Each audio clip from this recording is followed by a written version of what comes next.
এখানে যারা আন্দোলন সংগ্রামে ছিলেন, নিপীড়িত হয়েছেন, নির্যাতিত হয়েছেন, গুলি খেয়েছেন, মিথ্যা মামলা হয়েছে, কারাগারে ছিলেন, নেতাকর্মী তো অসংখ্য রয়েছে। বিশেষ করে মহিলা নেত্রীরা তারা বিভিন্ন জেলায়, ঢাকায় ব্যাপকভাবে তারা নির্যাতনের শিকার হয়েছে। নিবেদিত প্রাণ নেত্রীর সংখ্যা তো কম নয়, তারা রয়েছেন। আবার সমাজে যাদের সুনাম রয়েছে, বুদ্ধিজীবী, সাংস্কৃতিক ব্যক্তিত্ব, শিল্পী, যারা বিএনপিকে সমর্থন করেন, যাদের একটা সমাজে বিরাট গুরুত্ব আছে এবং জাতীয় পর্যায়ে পরিচিত, এরাও আসছেন অনেকে।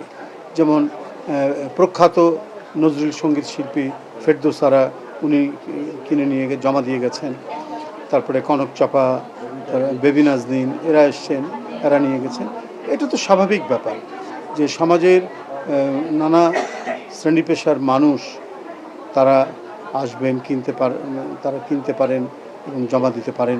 যারা জাতীয়তাবাদে বিশ্বাস করেন, যারা বহুদলীয় গণতন্ত্রে বিশ্বাস করেন, যারা শহীদ রাষ্ট্রপতি জিয়াউর রহমান এবং দেশনেত্রী মরহুমা দেশনেত্রী বেগম খালেদা জিয়ার নেতৃত্বের প্রতি যারা আস্থাশীল ছিলেন এবং তার নেতৃত্বের নির্দেশাবলী মেনে যারা দীর্ঘ সংগ্রাম করেছেন বা তার প্রতি শ্রদ্ধাশীল ছিলেন, তারা নিতে পারেন।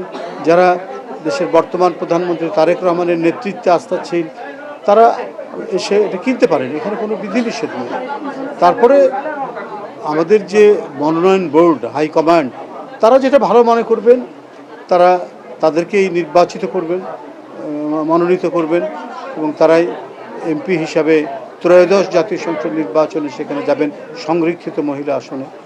সেক্ষেত্রে যেটা আমি বলেছি আগেই যে আমার বিশ্বাস যে সেক্ষেত্রে নিশ্চয়ই আমাদের এই আন্দোলনকে একটি পর্যায়ে শেখ হাসিনার পতনের আন্দোলনকে একটি পর্যায়ে উপনীত করতে বিএনপির চেয়ারম্যান জনাব তারেক রহমানের অপরিসীম অবদান রয়েছে।